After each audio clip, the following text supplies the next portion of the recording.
Okay, so are you ready for this? We're going deep into cognitive analytic therapy, or CCAT for short.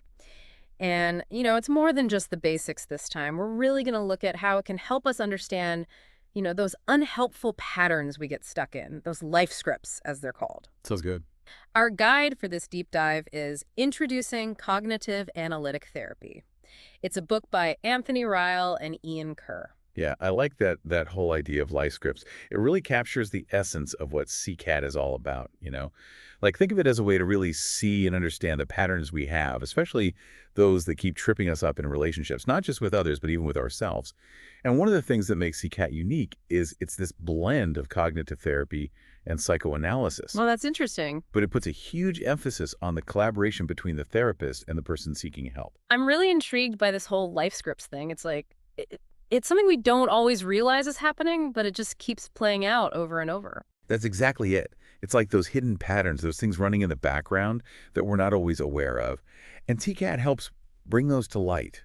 Hmm. Say, think about how you react in work meetings. Oh, okay. Yeah. Do you find yourself always like the one volunteering for extra tasks, even when you're completely overloaded? Oh, yeah, I can see that. Well, that could be a pattern. It could be coming from, say, a childhood where you felt the need to please a demanding parent. Hmm. And in CTAG, we call these patterns, they're called reciprocal role procedures, or RRPs. Think of them like dances, ingrained dances we learned early on. And we just keep doing those steps even when they're not serving us anymore. Oh, that makes so much sense. It's like we're on autopilot. We're just following these invisible scripts. So how does K actually help us see those scripts, become aware of them? Good question. Well, cadet therapists work with people to actually map out these patterns, creating a visual representation of their RRPs. Right. And this map, it doesn't just show the RRPs, it also highlights those specific problem areas that those RRPs lead to. We call them target problem procedures, or TPPs. PPPs, got So it. think about it this way. You know that feeling of always getting stuck in the same argument with your partner, the same conflict, the same outcome, that recurring issue? That's likely a TPP, a pattern that keeps causing the same painful outcome. Okay, now I'm starting to really see how this all fits together. So first we have these underlying RRPs, the ingrained patterns, Right. and then they lead to these TTPs, the specific problems that actually show up in our lives. Precisely. And the cool thing is, by actually creating these visual maps, which we call sequential diagrammatic reformulations, or SDRs, people can literally see their life script playing out. It's like a blueprint, but for your mind. It shows you the paths you habitually take, even the ones that lead to dead ends. Wow, it's like having this blueprint of your mind. Okay, so it's not just about identifying the problem, right? It's about empowering people to change those patterns. Right? Exactly. That's what I'm so curious to hear more about. So once we have mapped out these patterns, these RRPs and TPPs, how does CCAT actually help us rewrite those unhelpful scripts? That's where things get really interesting. CCAT therapists have a toolbox full of techniques to help people revise their RLPs and break free from those problematic dances. So what are some of these techniques? Can you give us a sneak peek? Sure. One technique involves using visual scales, like literally having a visual scale to track your progress. Imagine you're working on reducing those conflict cycles with your partner. You and your therapist would create a scale, and it would measure how often you fall into those old patterns and how well you're using the new, more constructive ways of communicating. Oh, that's cool. So it's like a visual reminder of your progress, and that can really help keep you motivated to keep working at it. Exactly. It's amazing how powerful it can be to Yeah. actually see those improvements over time. And another technique that a lot of Psych-K therapists use is what we call homework assignments. Now, don't worry, it's not like textbook exercises or anything like that. It's about applying those insights from therapy, taking them out of the therapy room and into real-life situations. Okay, I see. So it's taking those aha moments from therapy and turning them into real-world action. What I'm finding really interesting about all of this is this focus on relationships. It's not just our relationships with others, but also our relationship with ourselves. Yes, that's really central to Tekete. And that brings us to another really important concept, self-states. Now, this is a concept that is particularly relevant when working with people who have borderline personality disorder. But the idea itself, it applies to all of us. Self-states. Okay, tell me more about that. Is it like having multiple personalities? Not exactly multiple personalities, but more like different parts of ourselves, different aspects of ourselves that kind of take charge at different times. Remember those deeply ingrained RRPs we talked about? Yeah. Well, imagine some of them becoming so dominant that they function almost like separate selves. So it's not that we have different personalities, but that different parts of our personality take the lead depending on the situation and our ingrained patterns. You got it. So, for example, you might have one self-state that desperately seeks approval Okay. and another that's fiercely independent and pushes people away. Right. And it can feel like this constant inner tug of war, creating a lot of inconsistency in your behavior. Oh, that makes so much sense. It explains why we sometimes feel like we're acting out of character, or why our reactions can seem so unpredictable even to ourselves. Exactly. And Kat views these self-states not as like separate entities, but as parts of ourselves that haven't been fully integrated. Hmm. Think of them like different characters in our internal play. Each one has their own motivations and their own ways of interacting. Okay. So how does CAT actually help us manage these different self states, especially when they seem to be working against each other? Well, that's where the therapist plays a crucial role. The therapist helps people to map out these self-states, to understand their triggers, and to develop strategies to manage them more effectively. It's like becoming the director of your own internal play. I love that analogy. It's about recognizing and accepting those different parts of ourselves and learning to work with them instead of against them. I'm really curious to hear more about how SAW therapists work with these self states, especially when they're causing significant distress, as you know, we often see with borderline personality disorder. Definitely. That's a whole area where the therapist's skill and training are super important. They need to be able to recognize those self-states, understand how they are impacting the therapy relationship, and avoid getting caught up in those patterns themselves. It sounds like a delicate dance, requiring a lot of self awareness on the part of the therapist. It is. Before we dive deeper into the therapist's role and specific techniques, I want to touch on something you mentioned earlier, which is CT's unique emphasis on collaboration. So it's not about the therapist dictating what the person should do, right? No, not at all. In CKT, the therapist and the person seeking help, they work together as partners.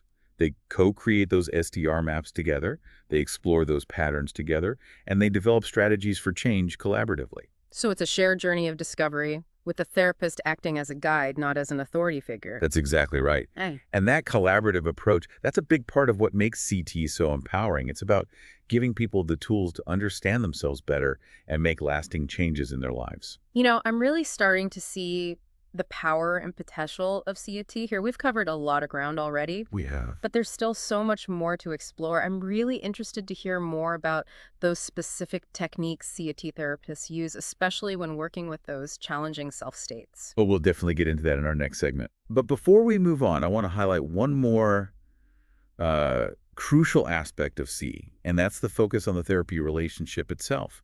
It's not just about what happens outside the therapy room.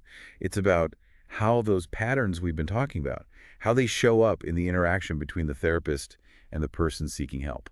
I can see how that would be incredibly valuable. It's like having a real-time lab, to observe those patterns and experiment with new ways of relating. Exactly. That's where things get really interesting. Okay, I can't wait to hear more. This has been an incredibly insightful introduction to CT. Good. I'm sure our listeners are just as eager as I am to delve deeper into those specifics. I agree. There's so much more to discover about how C can help us understand ourselves and create more fulfilling lives. So welcome back to our deep dive into CAT. Last time we were talking about those fascinating life scripts. Yeah.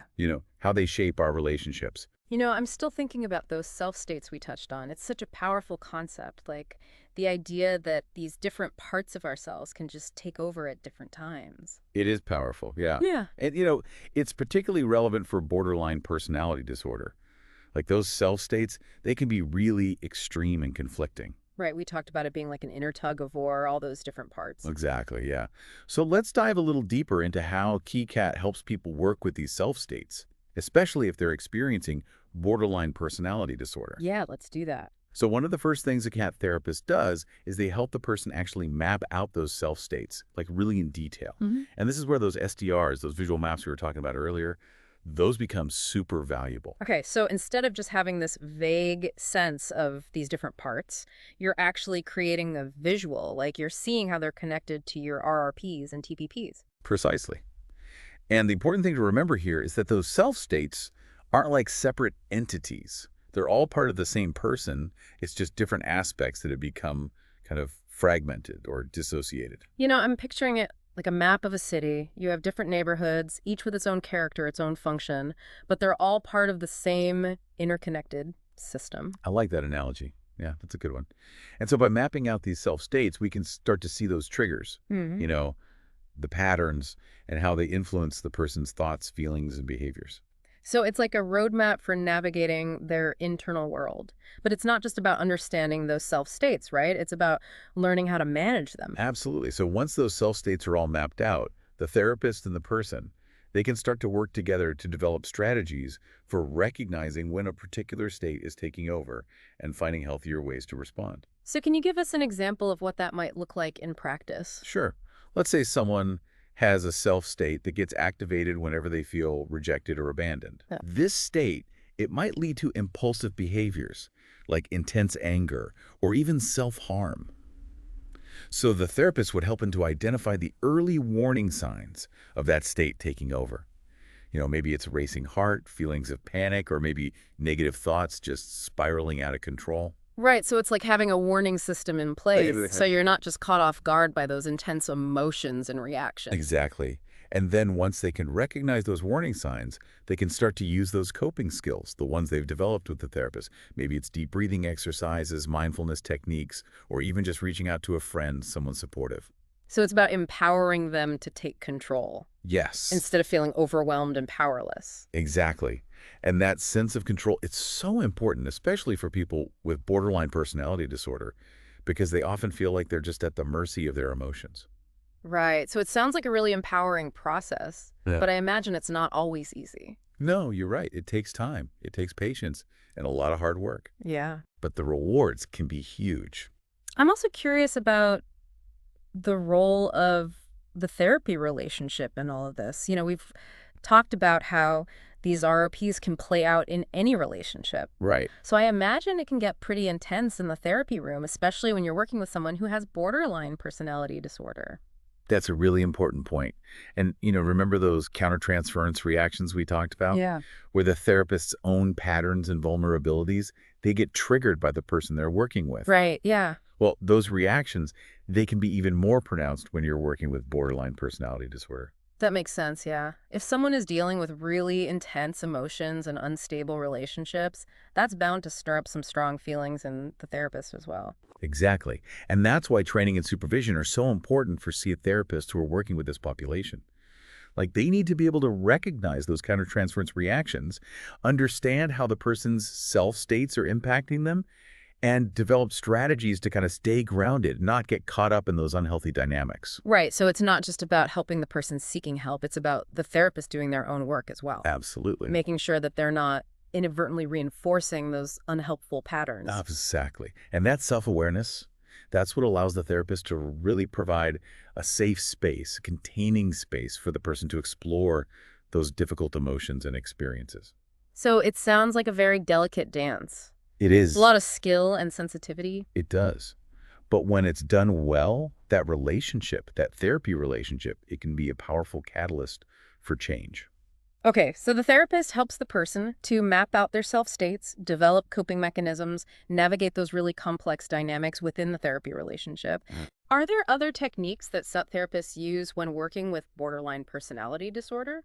Yeah, there are. In addition to those core techniques, SAT therapists might also use something called dialogical sequence analysis. Dialogical sequence analysis. That sounds pretty complex. What is that?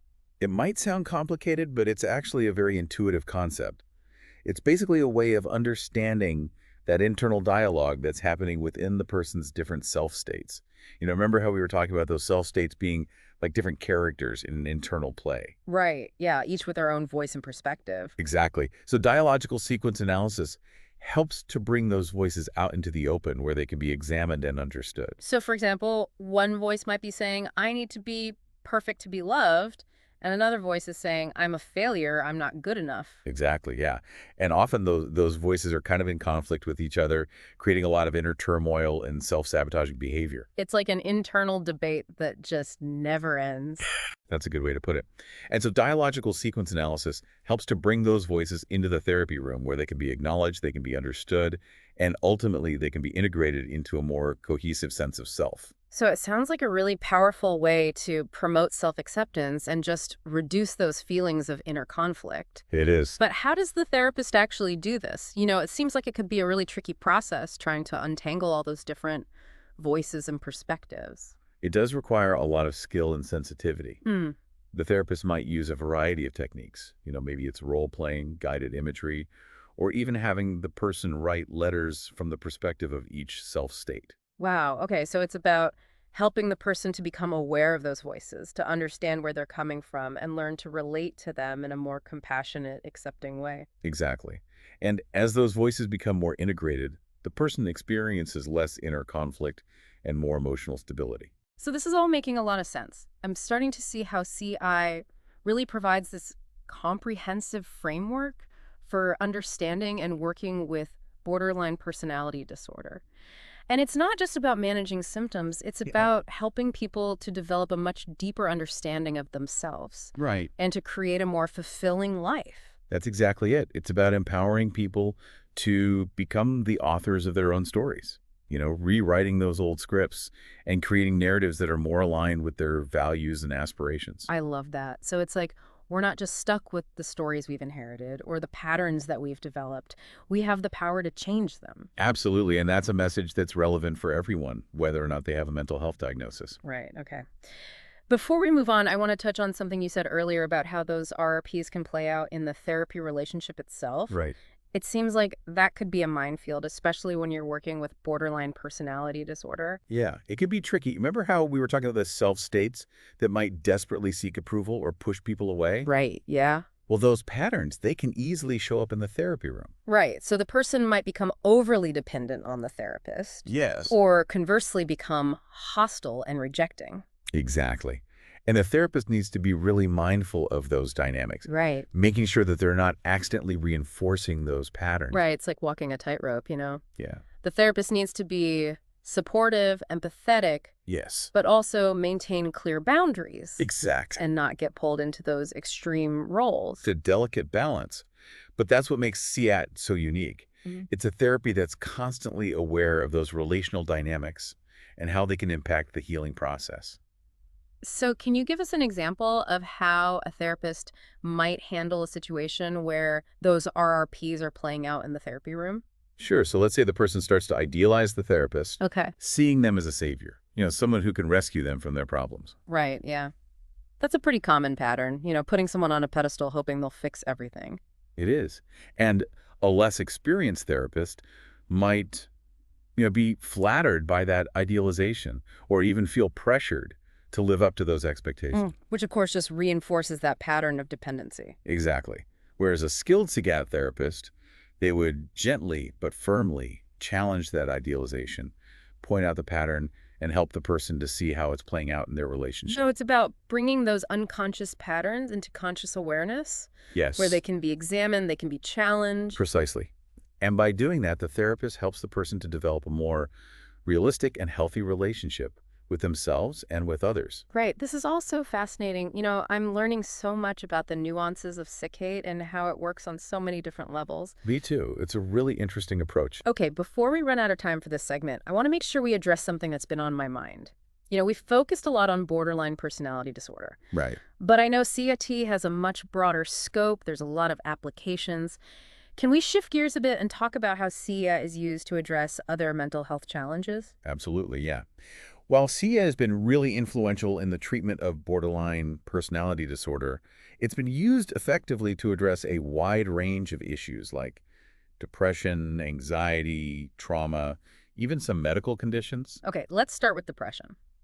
How does KIT's focus on relationships and patterns apply to someone who's dealing with those feelings of sadness, hopelessness, lack of motivation? Well, SIA recognizes that depression isn't just about a chemical imbalance in the brain. It's often deeply rooted in our relationships and the patterns we've developed for coping with difficult emotions. Can you give us an example? Sure. Let's say someone grew up in a family where expressing sadness was seen as a weakness. They might have learned to cope by withdrawing, becoming overly self-reliant, and just avoiding close relationships. So they're trying to protect themselves from further hurt, further rejection. Exactly. And while those coping mechanisms might have served them well in the past, they can end up contributing to feelings of isolation and loneliness, which, further fuels their depression. Right. It's like they've built a wall around their heart, but in doing so, they've also trapped themselves inside. That's a great way to put it, yeah. And so CCAT helps them to see those patterns, to understand how they developed, and to start taking down those walls. So how does that actually happen in therapy? What does that process look like? Well, a CCAT therapist might start by helping the person to map out those RRPs, those patterns of self-reliance and avoidance. Okay. And once those patterns are identified, the therapist can help them to understand how they're connected to their current struggles with depression. Right. It's like connecting the dots between their past experiences and their present day challenges. Precisely. And once those connections are made, the therapist can help the person to develop new, more adaptive ways of coping. For example, they might encourage the person to practice expressing their needs and feelings, but in a safe environment, like the therapy room. So it's about learning to reach out, Yes. to connect with others, Yes. to allow themselves to be vulnerable. Exactly.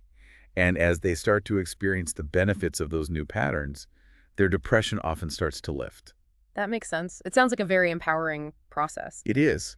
Helping people reclaim their lives, create more meaningful connections. It can be very transformative. I'm also curious about CAT's application to anxiety. Right. So how does it address those feelings of worry, fear, apprehension that can be so debilitating? Well, CAT views anxiety as a signal that something is wrong, Okay. and it often stems from unresolved conflicts or unmet needs in our relationships. Can you give us an example? Sure, let's say someone has a pattern of overworking and striving for perfection, Okay. constantly seeking approval from others. Right. Their anxiety, it might be a sign that they're neglecting their own needs, pushing themselves too hard. I think a lot of people can relate to that constant feeling of never being good enough. Absolutely, yeah. And so C-Key helps people to understand those patterns and develop healthier ways of managing their anxiety. So how does that work? How does SEAT help someone break free from those patterns? Well, a C therapist might start by helping the person to identify those underlying RRPs that are contributing to their anxiety, like the pleasing others trap or the perfectionism dilemma. Okay, so it's about recognizing those deeply ingrained patterns that are driving the anxiety. Exactly. And then they can work together to challenge those patterns, set healthier boundaries, prioritize self-care. So it's not about eliminating anxiety altogether, it's about learning to manage it in a way that's more balanced and sustainable. Exactly, yeah. And as they start to make those changes, their anxiety often begins to diminish. That makes sense. When you're not constantly running on that hamster wheel of perfectionism and people-pleasing, you have more space to breathe, Absolutely. to focus on what really matters. Yeah, it's about finding that balance, that inner peace. Okay, so we've talked about depression, we've talked about anxiety. What about trauma and PTSD? We touched on this briefly before. Right. But can you elaborate on how SEC is used to address the impact of those really traumatic experiences? Yeah, CATS is actually very well suited for addressing trauma Okay. because it recognizes that traumatic experiences, they often shatter our sense of safety and disrupt our relationships. Right. It's like those events just shake the very foundation of who we are, Yeah, it's a really good way to put it. leaving us feeling vulnerable and disconnected. Exactly. And those feelings, the vulnerability, the disconnection, they often lead to those unhelpful coping mechanisms, like withdrawing from others, becoming hypervigilant, numbing out emotions.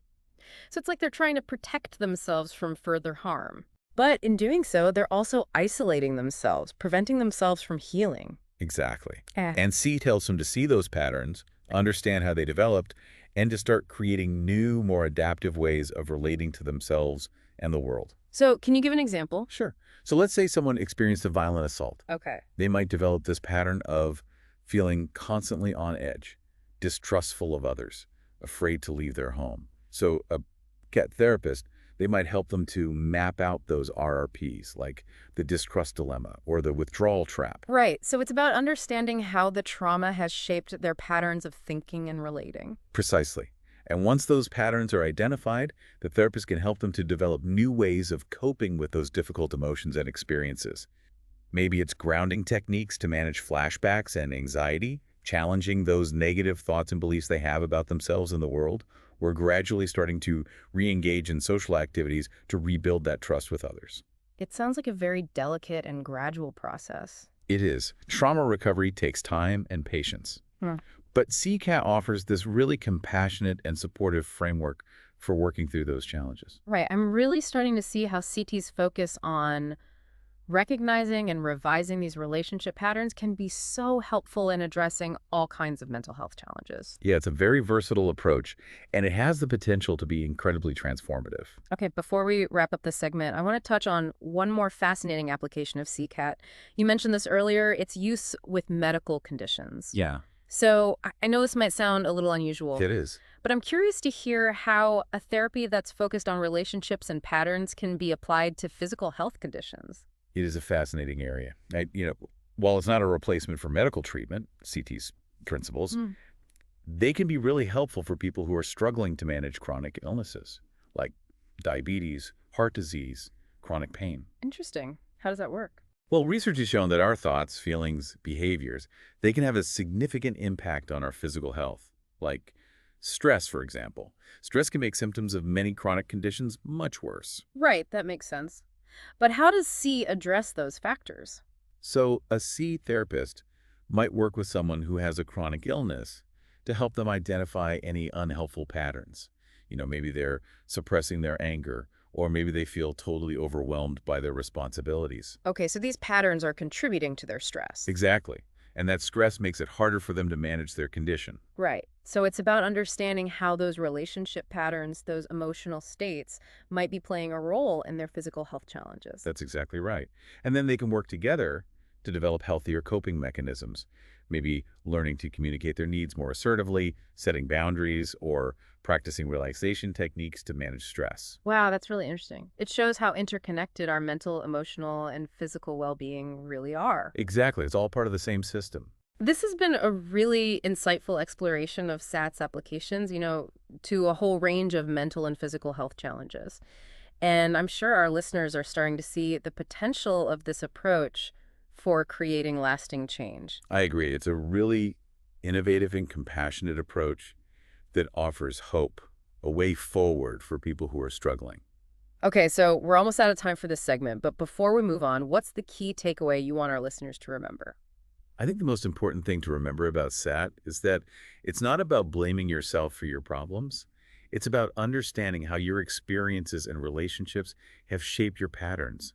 And it's about empowering you to make positive changes. Beautifully said. It's about compassion, collaboration, and creating a more fulfilling life. Exactly, and that's something we can all strive for. Welcome back. It's really amazing how much grain we've covered about SAT Yeah.